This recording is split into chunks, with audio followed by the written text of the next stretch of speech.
Hello, my name is Ian.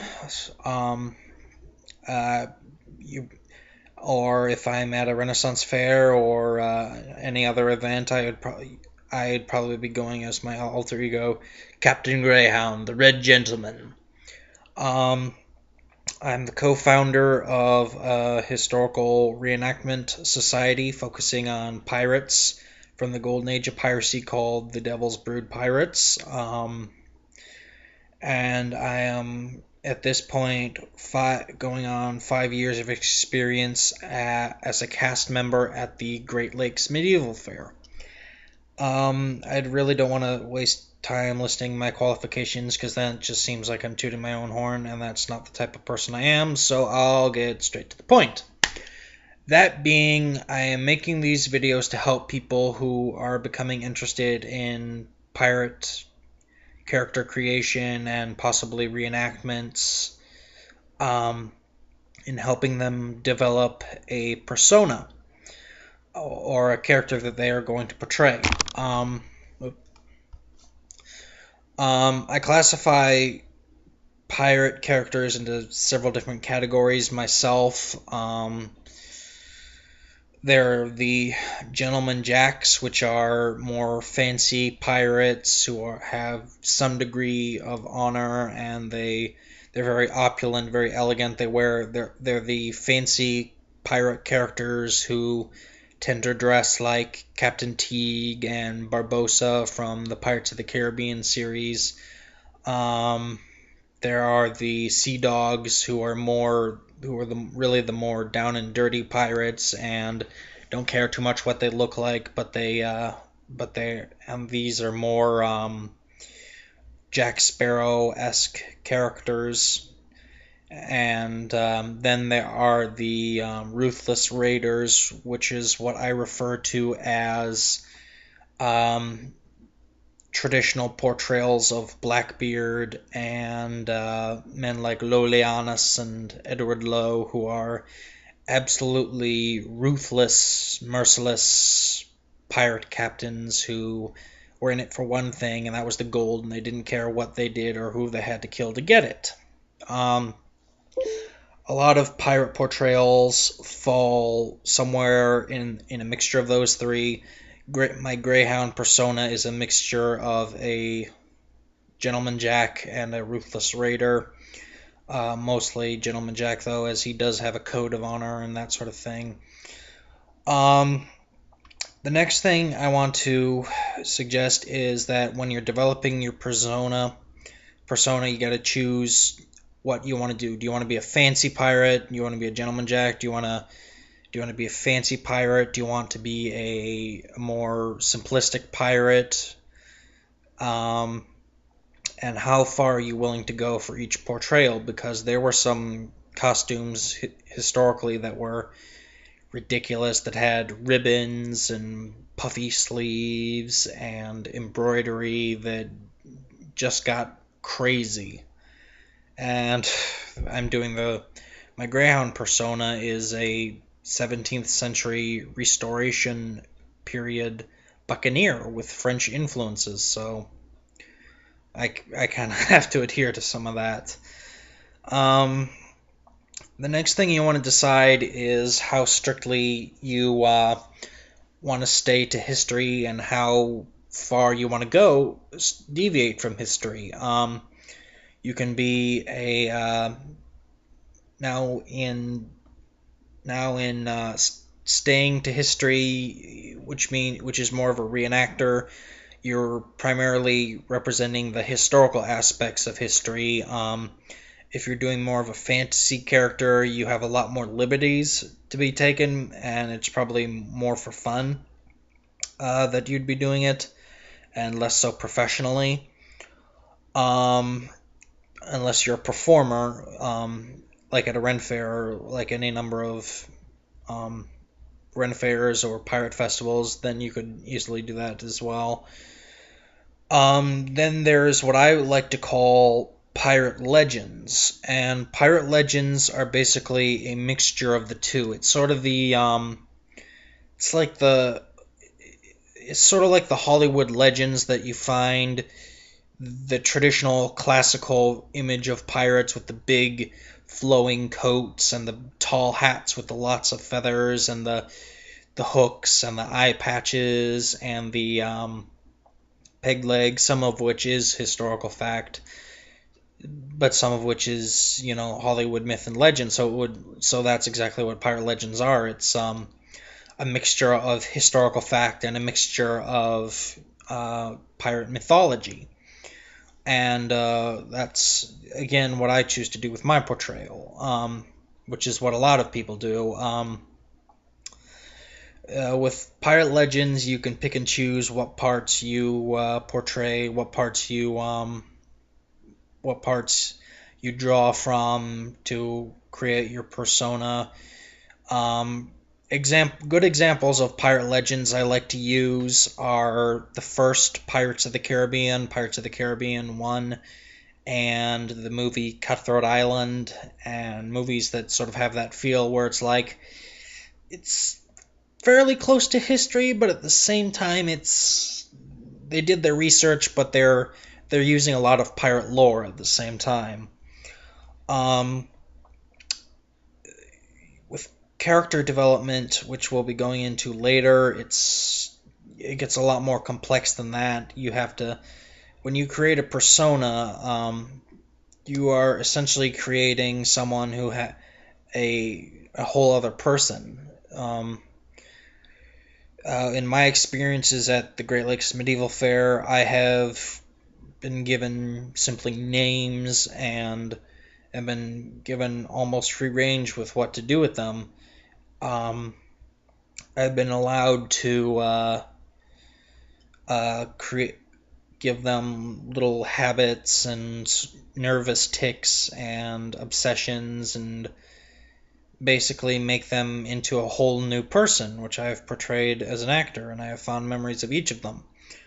Um, and I'll be going over some of that later. The next part of the basics you want to decide is what era you portray. There are a couple of subtle differences in each era that was in the golden age of piracy. The reason I chose to go Buccaneer with my portrayal is because that is sort of what you think of when you think of pirates. Because when the word pirate comes to mind, you're thinking chests of gold doubloons and pieces of eight and galleons and big groups of pirates leading these big raids on cities. And the fact of the matter was that was more so in the 17th century, when people like Henry Morgan and Bartholomew el Portuguese and Loleanus were active as captains. The later period, which we tend to look at as the golden age of piracy, with Blackbeard and Blackbart and Calico Jack and Anne Bonny and Edward Lowe and all those colorful characters, that was less so at a time. It is technically the golden age of piracy, but a lot of the stuff that had been around in the age of buccaneering that we think of when we think of pirates was no longer around. The ship designs were evolving, and galleons were no longer the primary ship they used. They still used some galleons, but they were not the number one ship. There was also the fact that the plunder was becoming less valuable. I mean, they still had valuable cargoes, but most of it was under heavily armed guard, and cases of pirates coming back into port with huge chests of gold and silver were less and less often. Granted, every once in a while a pirate made a big haul, or there were certain areas of the world where there were big treasures like this, but they weren't. But the age of the Buccaneers was really the time when Spain was Spain's New World Empire was fairly unprotected. It was beginning to flounder, and the Buccaneers were ready to swoop in and take what they could. And the and that's what you think of when you think of pirates, which is why I chose to go Buccaneer for my persona, which a lot of people don't do. They choose rather the early 18th century, which is the 1700s and 1700s, which would have been shortly after Queen Anne's War, which was it was the War of the Spanish Succession. But enough about that history. The next thing you want to do for choosing and that era. So with these two eras in mind, you also have to work from the areas of the world that you would have been a pirate. There was in the 17th century and the 1600s, a lot of the buccaneering took place in the Americas. In the last decade of the 17th century, the 1690s, men like Henry Avery, Captain Kidd, and Thomas Tew were looting and pillaging in the Indian Ocean because that was where there were rich prizes and low military presence, and they could get away with it.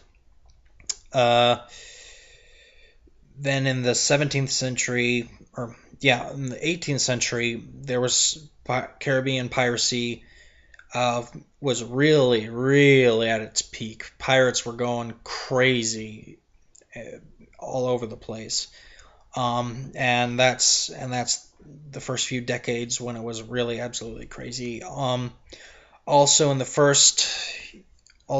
the 18th century, in the beginning, there were some pirates operating off the coast of Africa, such as Howell Davis and I believe Oliver LeBouche was also off the coast of Africa as well. I know he was in the Indian Ocean. There was also but Bartholomew Roberts met his end in a sea battle off the coast of Africa, and a lot of these ships they would loot the slave ships, so the ships sailing on the triangular trade, and they would loot them from the supplies they were bringing to Africa, and oftentimes they would actually liberate the slaves and add them to their own crew. And those were then at the same time anywhere where merchant ships were plying in this period of probably roughly about 100 years that I'm referring to, there were ships going all over the place. You had them going from, all the areas I've just named, the west coast of Africa, the Indian Ocean, the Caribbean. Pirates were at all times in there, but there are certain points that I just mentioned that they actually peak, and I'll be going more into that. And who knows, if the video turns to be helpful, I might actually do requests of the particular era. But for now,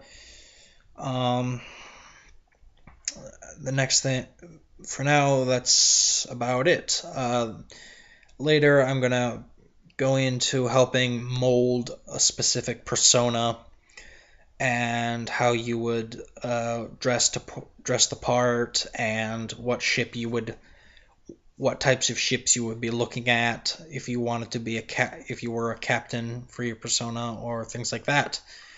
I might also do brief history lessons and touch on period conflicts and things that were going on in Europe that would have affected the colonies in the New World, that would have played an influence in the lives of the pirates. So until next time, thank you. Have a nice night.